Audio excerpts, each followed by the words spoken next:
Shalom. Saya ucapkan selamat hari Minggu, selamat hari Sabat buat kita semuanya, seluruh umat Tuhan yang sedang menonton live streaming pada hari ini. Saya percaya di mana hari-hari ini Tuhan sedang menampakkan dirinya bersama dengan kita Bapak Ibu semuanya. Amin. Saya rindu pada siang hari ini kita boleh bersama-sama membersihkan hati kita untuk boleh beribadah kepada Tuhan kita. Saya ajak kita berdoa bersama-sama pada siang hari ini. Mari kita berdoa bersama Ibu semuanya. Kami bersyukur Tuhan, terima kasih buat segala kebaikan Tuhan dalam kehidupan kami. Terima kasih Tuhan buat kebangkitan yang Tuhan berikan dalam kehidupan kami. Pada seminggu yang lalu Tuhan, kami boleh merasakan Tuhan Engkau hidup dalam kehidupan kami. Dan kami percaya Tuhan Yesus pada hari-hari ini Tuhan, sebelum Engkau naik ke surga, Engkau sedang menampakkan dirimu kepada setiap daripada umat-umat Tuhan yang hadir.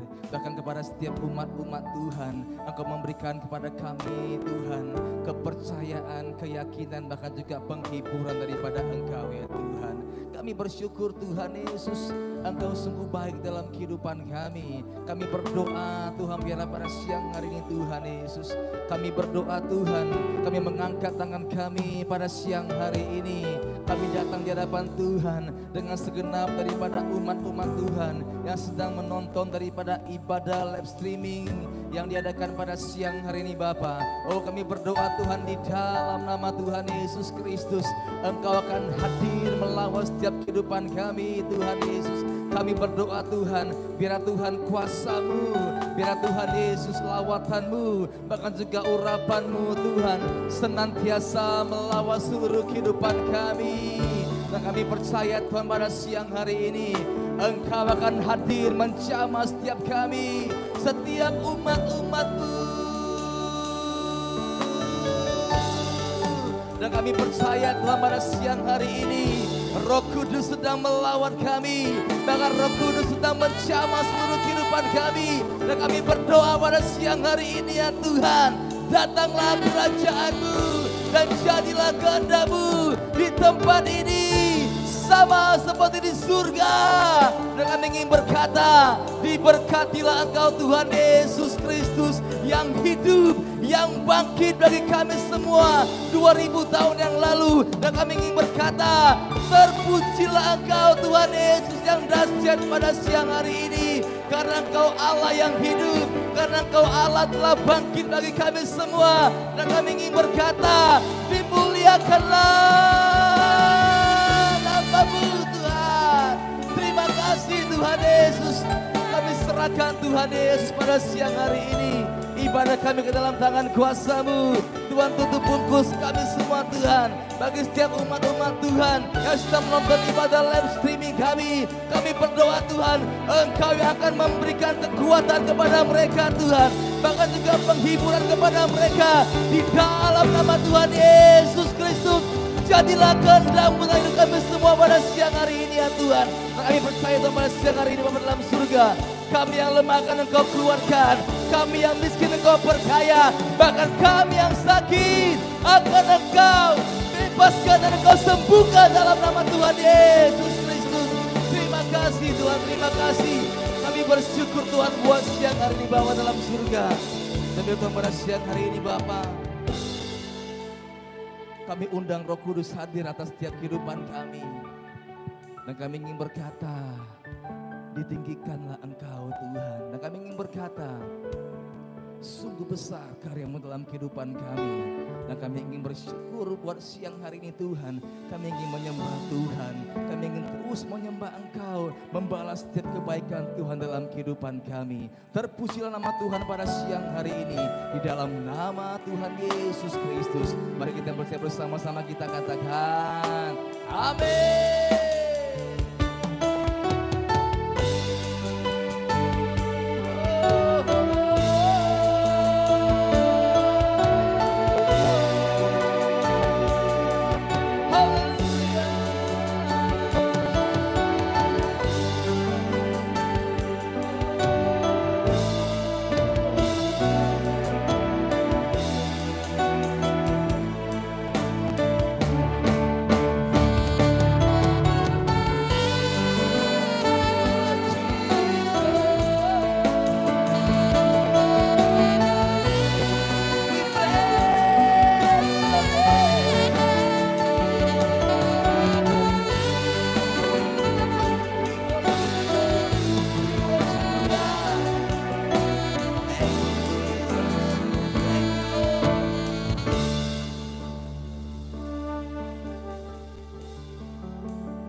segala kebaikan-Mu.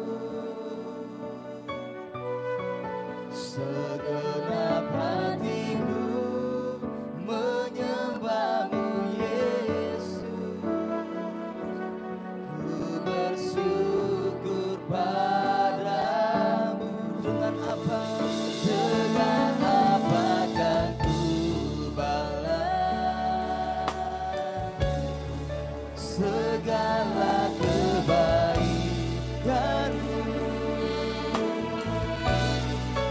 Segenap hatiku menyembah-Mu Yesus. Ku bersyukur padamu selamanya.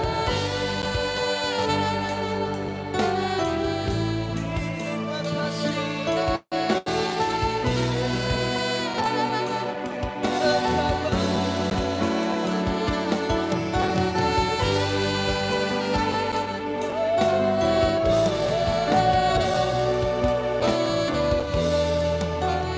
Mari bersama kita menyanyikan semuanya. Katakan, Kau Allah yang setia dalam hidup kami. Kau Allah yang setia, Bapa yang mulia, kasih-Mu besar Tuhan. Kau berikan hidupku, Kaulah harapanku, hidup kami, hidupku dalam. Terima kasih Tuhan, terima kasih Tuhan. Engkau selamatkan hidup kami, selamatkan hidupku. Dengan apa kan ku balas segala kebaikan-Mu. Segenap hatiku menyembah-Mu Yesus. Ku bersyukur padamu. Dengan apakah ku balas segala kebaikan-Mu. Segenap hatiku menyembah-Mu Yesus. Ku bersyukur padamu selamanya. Mari saya mengajak Bapak Ibu semua kita berdoa. Kau Allah yang setia, Bapa yang mulia, kasih-Mu besar Tuhan.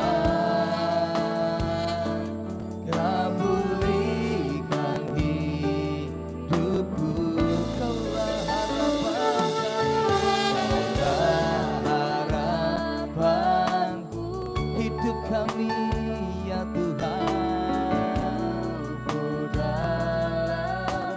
Terima kasih, terima kasih Tuhan. Sama-sama katakan, Kau selamatkan hidupku.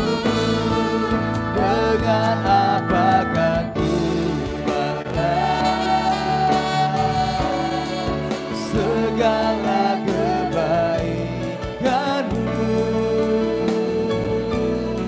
Segenap hatiku menyembah-Mu Yesus. Ku bersyukur pada. Dengan apakah ku balas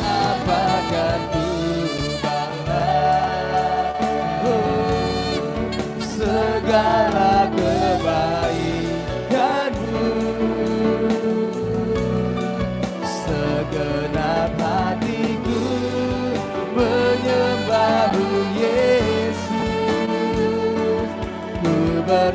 bersyukur bersama katakan dengan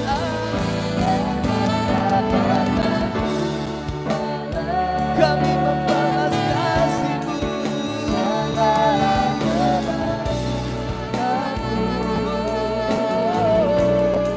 Segenap hatiku menyembah-Mu Yesus, ku bersyukur padamu selamanya.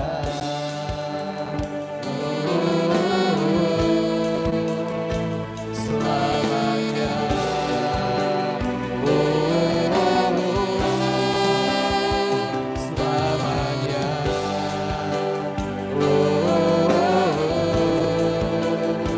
Selamanya.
Lord, I worship you. Lord, I worship you. As I bow down on my knees, I worship you. Lord, I worship you. Lord, I worship you. For you are my everything. I worship you. For you are my everything. I worship you.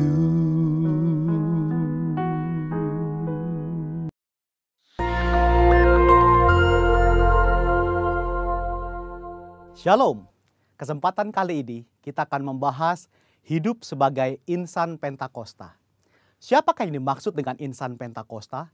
Tentunya bukan hanya mereka yang merupakan anggota jemaat gereja Pentakosta, tetapi semua orang percaya yang hidup dipimpin dan dituntun oleh Roh Kudus, yang meyakini bahwa suara Tuhan masih diperdengarkan, yang meyakini bahwa kita masih mendengar suaranya, dan yang dengan iman dan kuasa dari Roh Kudus berkata-kata atas nama Tuhan. Dalam Injil Yohanes, Tuhan Yesus sangat menekankan kehidupan orang percaya yang dipimpin dan dituntun oleh Roh Kudus.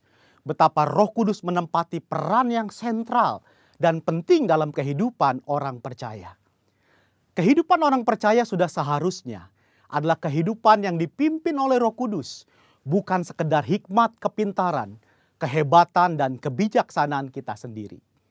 Kehidupan yang dipimpin oleh Roh Kudus dimulai ketika pencurahan Roh Kudus pada hari Pentakosta sebagaimana dicatat dalam Kisah Para Rasul. Dalam Kisah Para Rasul, Roh Kudus terlibat dalam pengambilan keputusan, menuntun, mengarahkan, dan memimpin para pemimpin jemaat dalam pekerjaan pelayanan dan penuntasan amanat agung Tuhan Yesus. Kisah para rasul belum berhenti dan terus berlanjut sampai dengan era kita sekarang ini.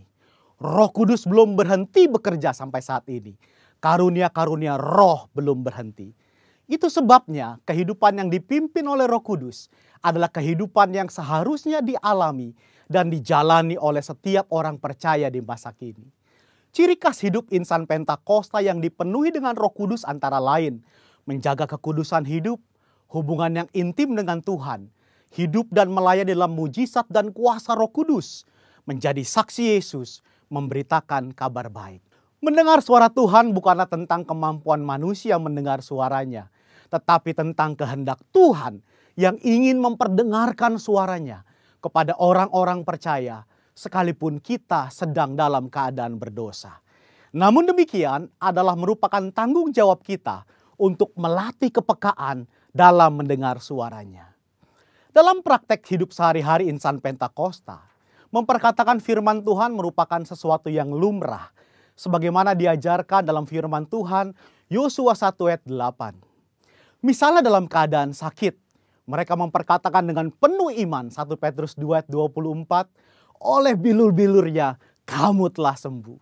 Ketika banyak kebutuhan hidup yang harus dipenuhi, mereka memperkatakan Filipi 4 ayat 13, segala perkara dapat kutanggung di dalam Dia yang memberi kekuatan kepadaku. Dan Filipi 4 ayat 19, Allahku akan memenuhi segala keperluanmu menurut kekayaan dan kemuliaannya dalam Kristus Yesus. Serta memperkatakan Mazmur 91, janji perlindungan Tuhan. Insan Pentakosta yang menggembalakan jemaat bukan hanya memerlukan pengetahuan teologis yang mumpuni, bukan sekedar pengalaman pribadi semata. Lebih dari itu adalah kepekaan mendengar suara Tuhan. Gembala jemaat harus memiliki keintiman dengan Tuhan, sebab dengan begitu mereka mendapatkan tuntunan Tuhan bagi umat yang digembalakan. Pesan khusus yang diterima dari Tuhan sebagai tuntunan bagi jemaat tentu harus diperkatakan dan disampaikan berulang-ulang sampai jemaat dengan urapan Roh Kudus dapat menangkap, memahami, serta melakukan apa yang menjadi tuntunan Tuhan tersebut.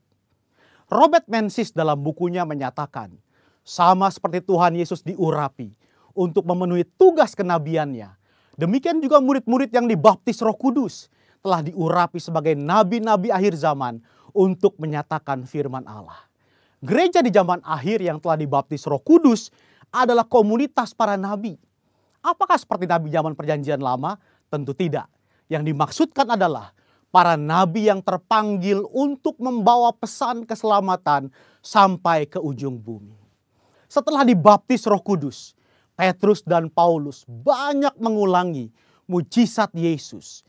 Artinya, karunia mujizat tidak terbatas, hanya dikerjakan oleh Yesus. Seperti yang dinyatakan oleh Craig Kinner, Petrus dan Paulus sedang melakukan pekerjaan Yesus dengan cara membuka jalan dan memberi contoh bagi gereja di masa yang akan datang. Insan Pentakosta percaya bahwa baptisan Roh Kudus adalah berkat yang kedua alias second blessing yang diterima oleh orang percaya setelah kelahiran baru. Dari sinilah gaya hidup insan Pentakosta berawal. Saudaraku dikasih Tuhan, kita harus bangga hidup sebagai insan Pentakosta. Tuhan Yesus memberkati.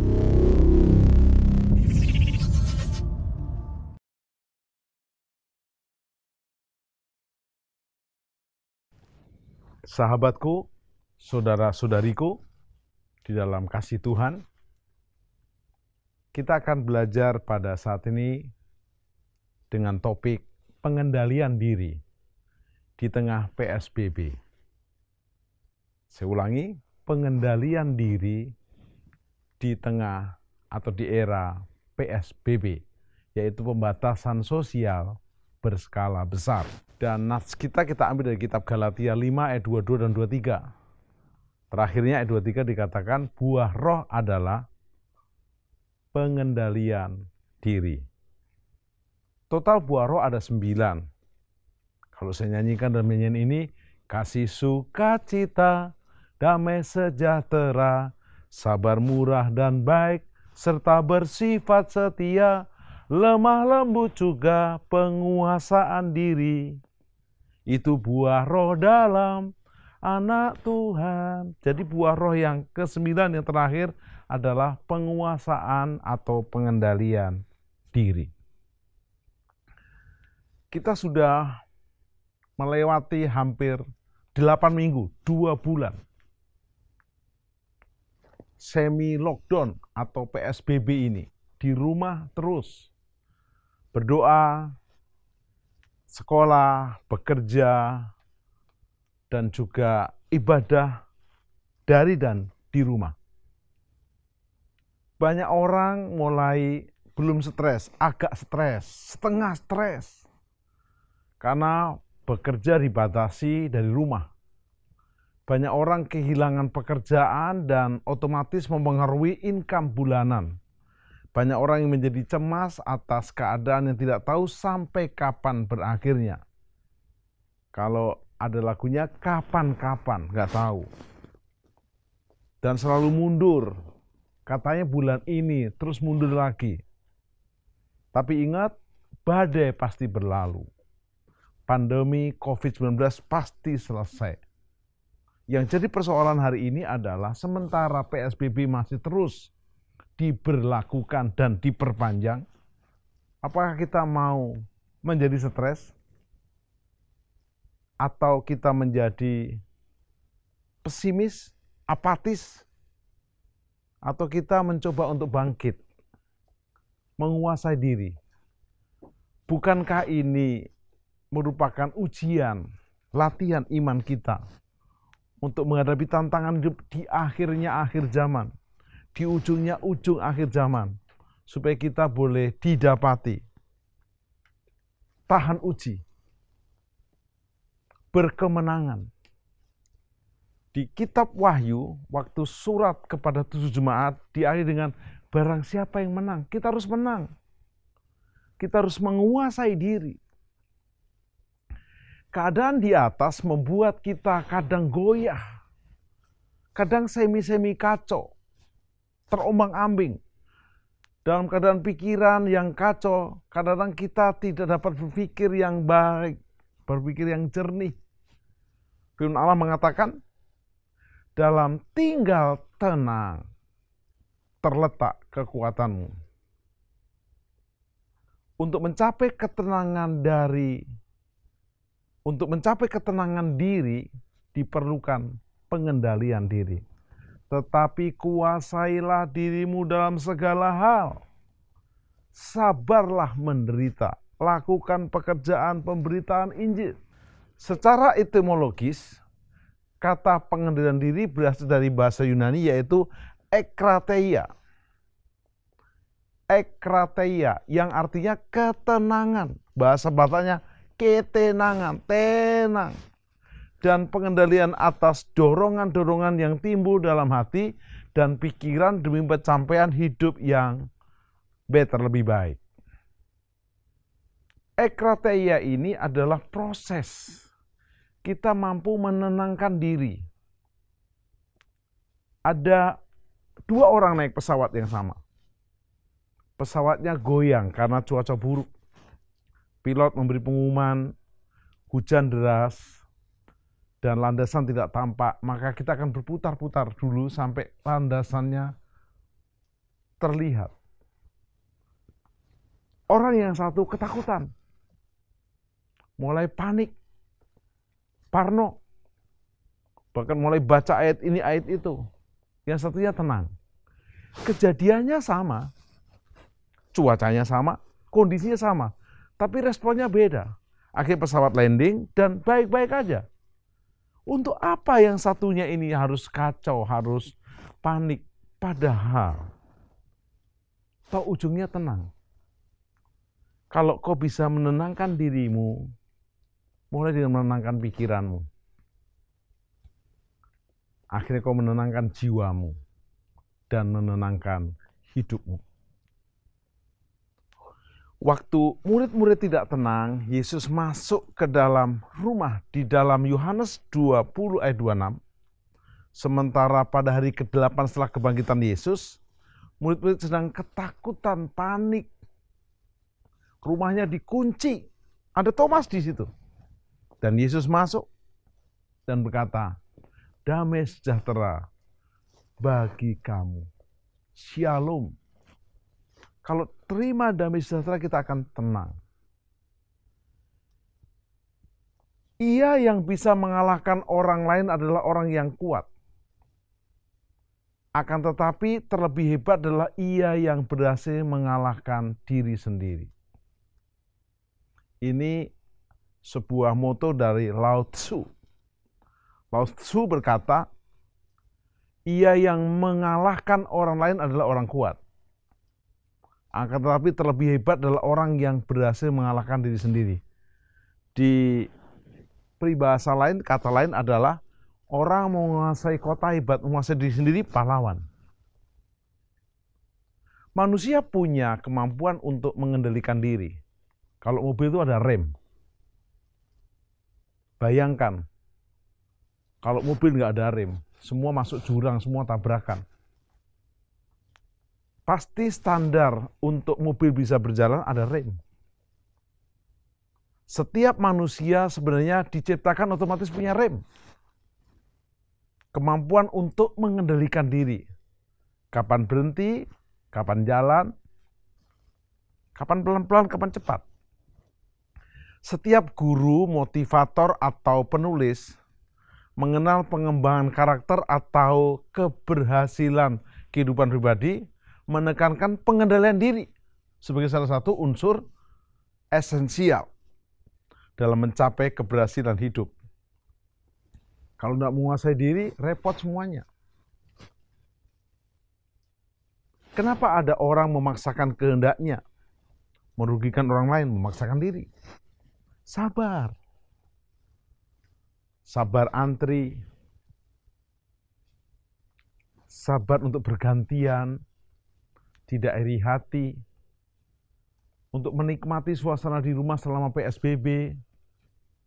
Menghindari kerumunan orang banyak. Tidak nongkrong yang tidak jelas. Perhatikan baik-baik. Juga kuasai di rumah untuk tidak emosi, tidak mengumbar hawa nafsu, tidak mementingkan diri sendiri.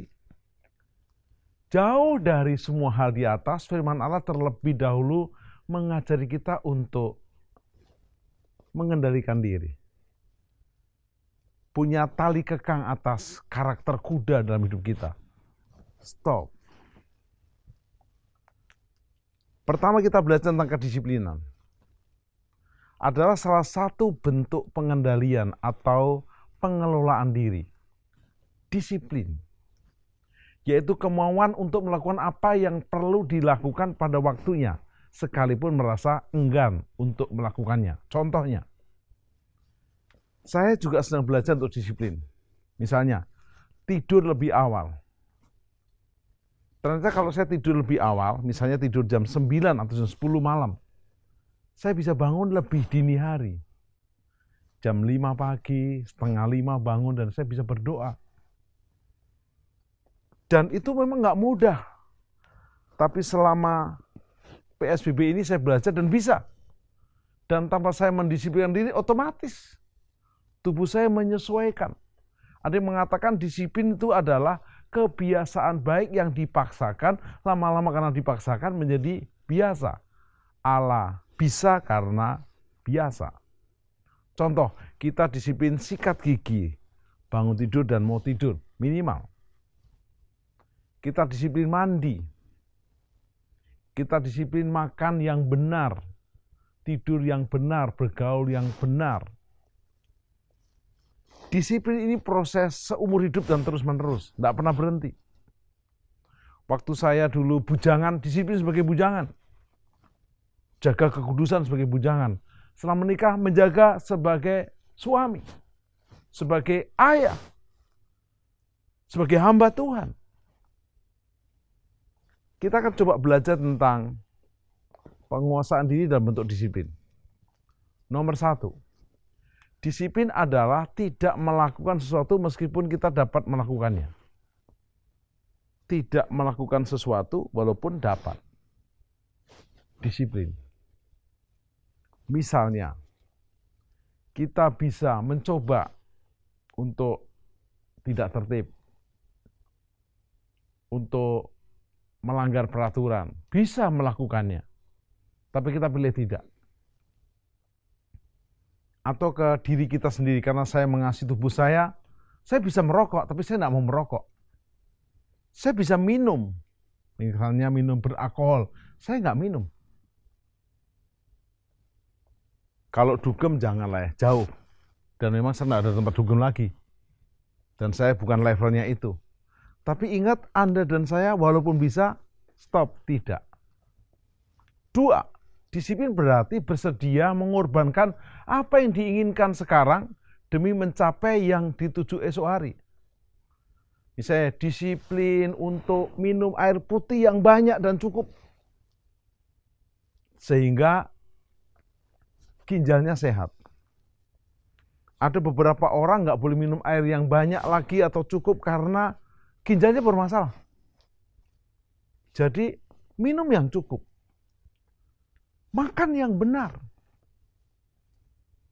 Orang akan jadi seperti apa yang dimakan. Sembarangan makan, jadi orang sembarangan. Sembarangan minum, jadi orang sembarangan. Yang ketiga, bersedia mengalahkan hasrat demi nalar yang sehat. Kadang hasrat kita itu alami dan spontan, tapi kadang menghancurkan kita. Orang yang sudah merokok, terikat rokok katanya, saya belum pernah rokok seumur hidup. 1 batang pun belum pernah. Minum alkohol juga belum pernah. Dugem apalagi. Kapan dugemnya? Kita melayani terus, kita menjadi saksi terus. Tetapi orang yang udah biasa merokok, nggak merokok jadi nggak enak. Nggak minum alkohol jadi nggak enak. Dibalik. Kalau kita nggak pernah ngerokok akan nggak enak. Kendali diri sesungguhnya tak lain adalah kendali pikir. Apa yang Anda pikirkan jadi. Kedisiplinan adalah pengelolaan diri, kendali diri semuanya berada dari kendali pikir. Anda mulai berkata, pikiran saya mengatakan, nggak baik, jangan. Saat pikiran kita dikendalikan, niscaya tindakan pun dapat dikendalikan. Dan ketika kendali diri dapat menjadi kebiasaan, banyak hal yang hidup dapat dikendalikan juga. Saudaraku dan juga sahabatku di dalam kasih Tuhan, para kekasih-kekasih Tuhan, semua kita sedang belajar untuk mengendalikan diri. Pemimpin negara ini aja, Pak Presiden harus mengendalikan diri untuk tidak terpancing dengan pancingan-pancingan media, pancingan-pancingan orang berkata negatif. Terus optimis. Kita bangsa Indonesia, bangsa yang kuat, bangsa yang petarung, bangsa yang pejuang pasti selesai. Juga para pemimpin pelayanan, pemimpin komunitas, juga mengendalikan diri. Saya sebagai orang tua, ayah, mengendalikan diri. Melatih diri. Saya sudah 2 bulan ini melatih diri. Cuci baju, cuci piring, ngepel, masak. Dan enggak apa-apa, udah biasa. Apa yang menarik? Semuanya itu menjadi biasa karena terbiasa.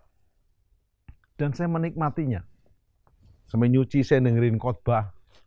Cuci piring saya belajar lagu. Apa yang menarik? Kita lihat Amsal 25-28. Orang yang tak dapat mengendalikan diri adalah seperti kota yang roboh temboknya. Aduh, sangat mengerikan. Zaman Amsal yang ditulis, kota kalau roboh temboknya, ya roboh keamanannya.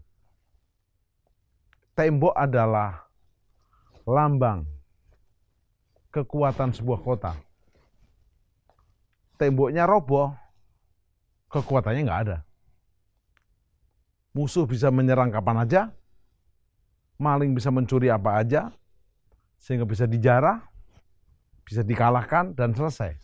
Kalau kita tidak menguasai diri, kita seperti kota yang roboh temboknya, roboh hidupnya, roboh semuanya. Masa depannya roboh, masa sekarangnya roboh, dan juga roboh dalam segala perkara.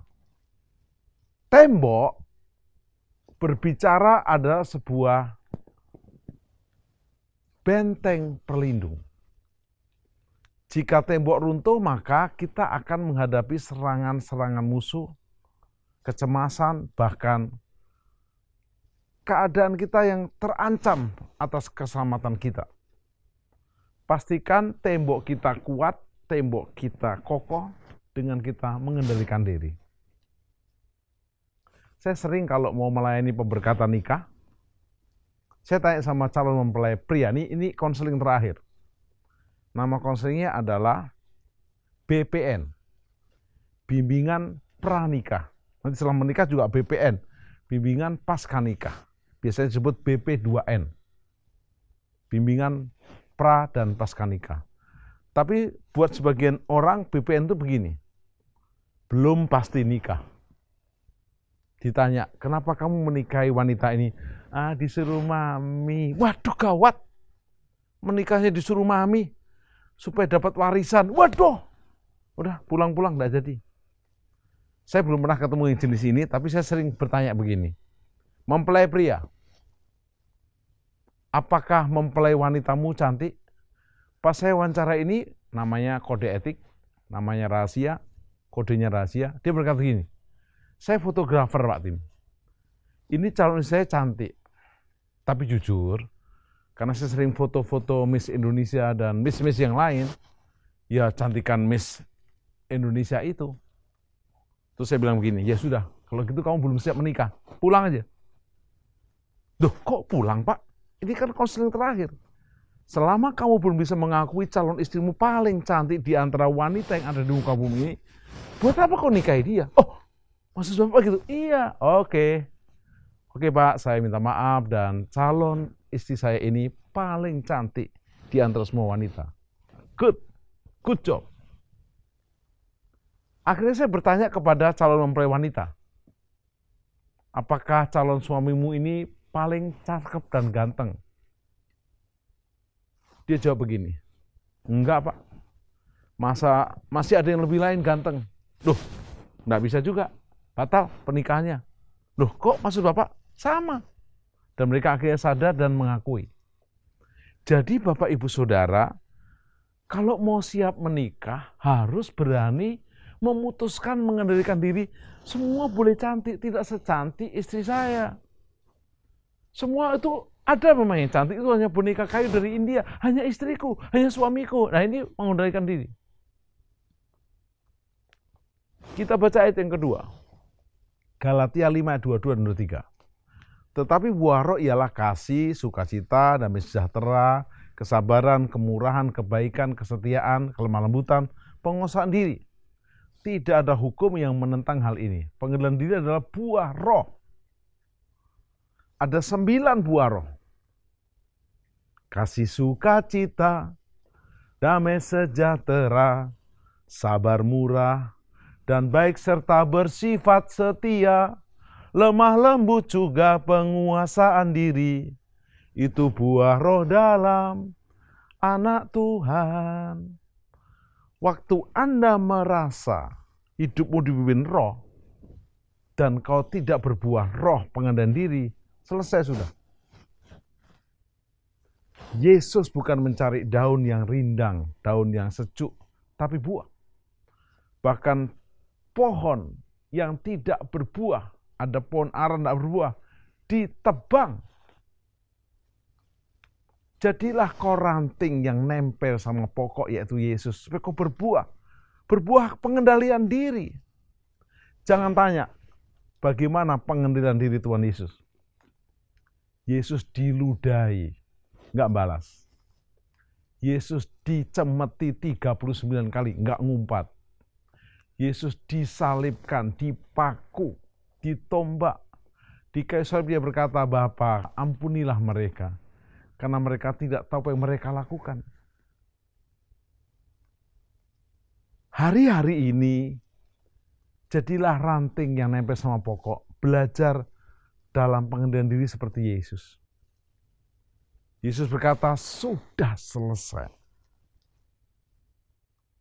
Waktu Petrus mencoba memakai pisau untuk melawan yang menangkap dia, Yesus berkata, tenang Petrus. Barang siapa bermain pedang akan mati karena pedang. Aku bisa memanggil bala tentara malaikat, tapi kuasai diri, no problem. Anak manusia memang datang untuk menjadi juru selamat.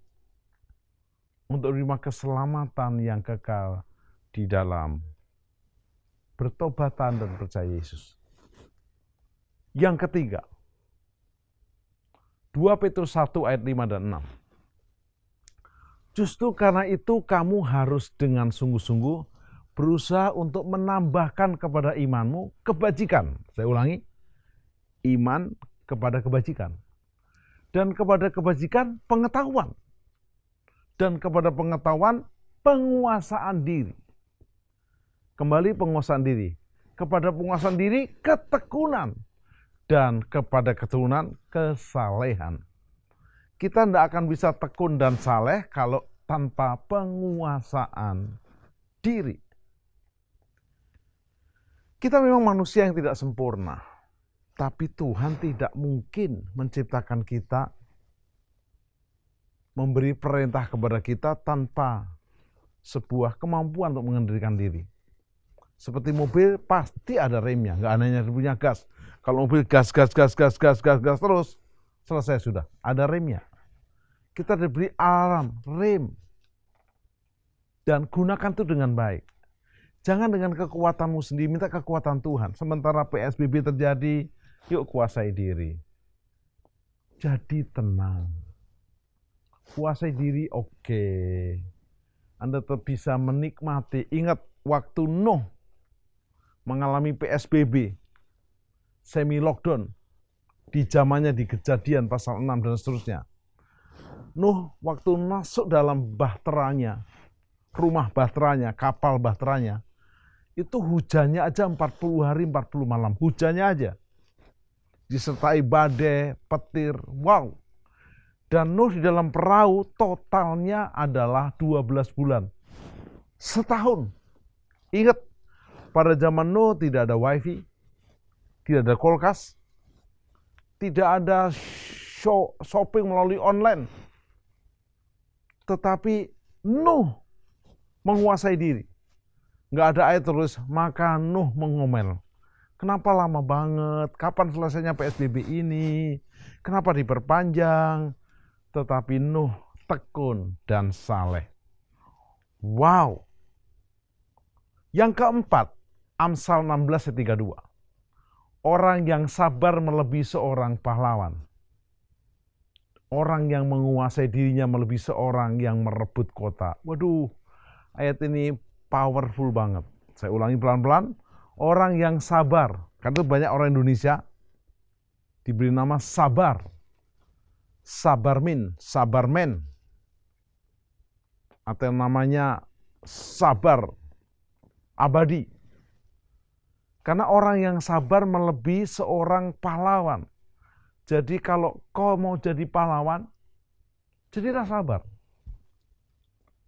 Sabar dalam segala perkara. Orang yang menguasai dirinya melebihi orang yang merebut kota.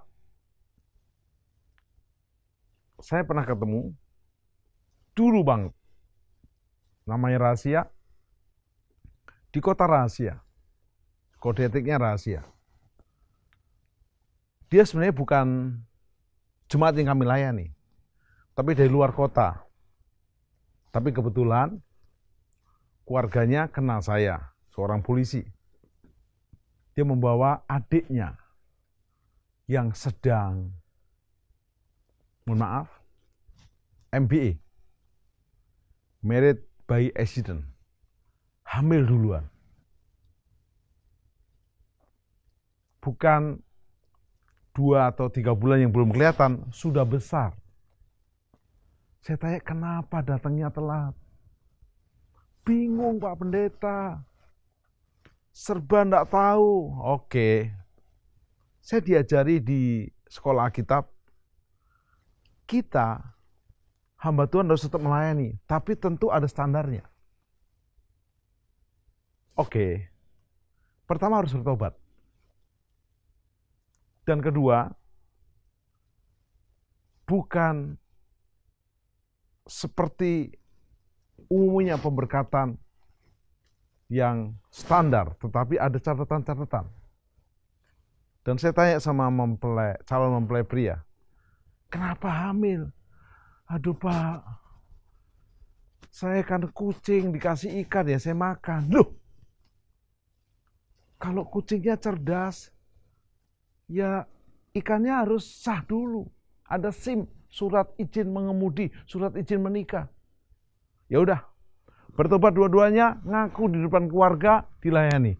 Air mata keluar, tangisan, minta ampun ke orang tua, minta ampun, dimaafkan dan selesai. Dan air mata mengalir tapi pemulihan kelepasan terjadi.